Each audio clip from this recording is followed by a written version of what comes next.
another question that mainly professional college students like agriculture, veterinary, and all, they ask me, sir, should we select our own subject as optional?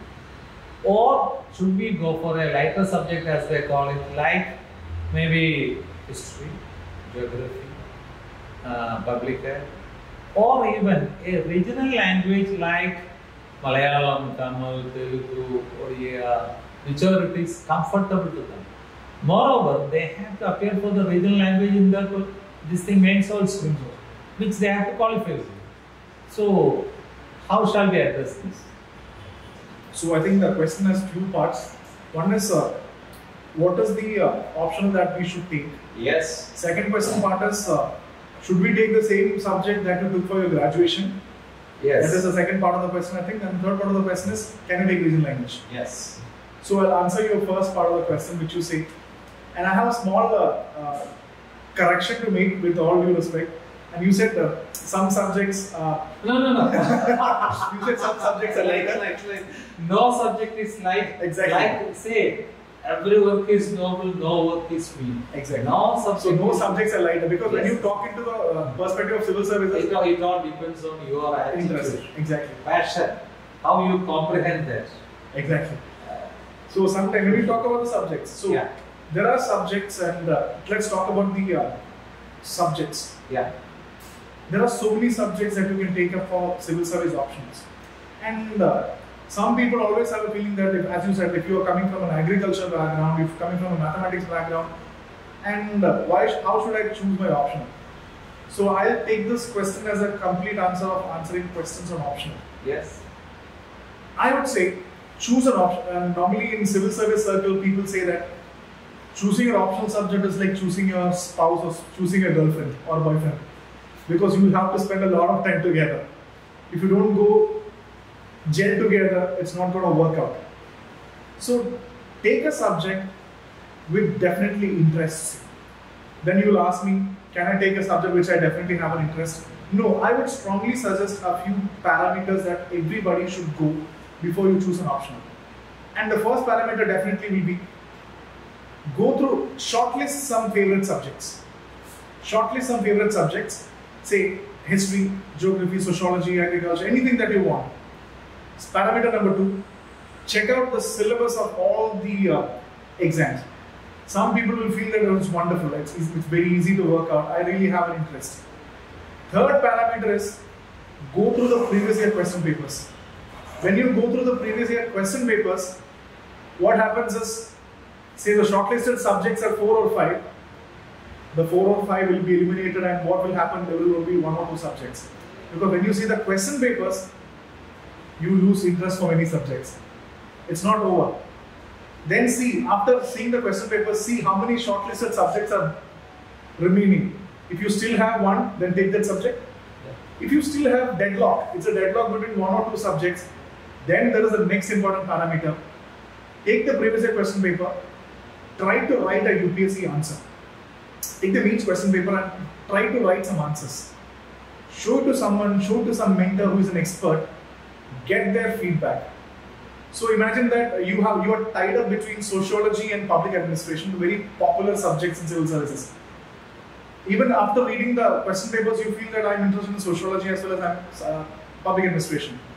But when you write the answer and show it to somebody, and if the mentor tells you that your public administration answer is very genuine, I think that is slowly your forte. The way you answer the question is very good. Then no doubt, take public administration.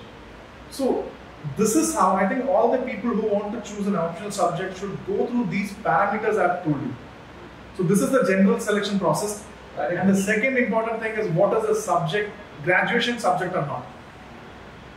Normally people who take graduation subject, imagine that you have taken economics.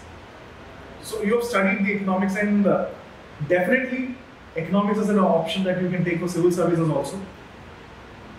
Try this parameter, because it's a hard reality that majority of the people who are graduates in India do not know their graduation subject properly. I hope you agree. As a professor, what do you think, sir?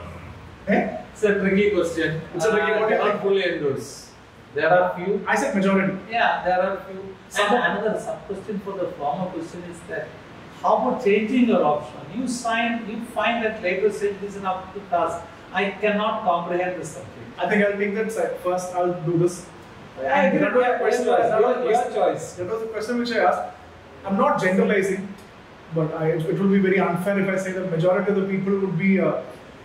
But it's a fact that some section of the people who come out of a graduation, they are not strong with their subjects.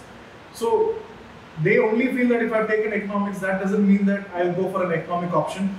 Even if you're an economics student, go through the parameters that I've told you. Try out that parameter 2, parameter 3, then decide whether you're fit for that. Maybe a person who has taken geography or engineering background, he's a mechanical engineer. He feels that engineering is not my cup of tea. Basically, I don't know engineer. I think most of the engineers can relate to this feeling. I'm an engineer BTech, but I don't know that engineering stuff. It seems that geography, sociology, history is interesting me. Do the parameter process, then I think you can take that option very well. Yes. And taking your question, as you said, there is an uphill task of switching your option. Yes, very much. This is a very, as you said, this is again a tricky question from my side. Because you know what happens? It's a fact that when you come to a decision, say I've taken, normally people take a big option, say I've taken history option. History is a very vast subject, only people with interest can really do it. Public administration, sociology is a very small subject. So people run behind that. Popular subjects. And after giving an attempt, you failed in the mains examination, you feel that your mains marks in that optional subject is very low. That is a big problem. Your mains answer is very low. Then you come to a conclusion that public administration, I need to change public administration. I need to switch on to another option. This is something that normally happens in UPSC circles. Yes. So that is why, again, I am reiterating the point. If you do the proper parameterization, you do select the options on the basis of the parameters, I think you will never go wrong. Right. But even if you go wrong, do the parameter again. That means you will already lost an optional subject. Select another few optional subjects and then do the same parameter exercise. Yes. And make sure that you're correct this time.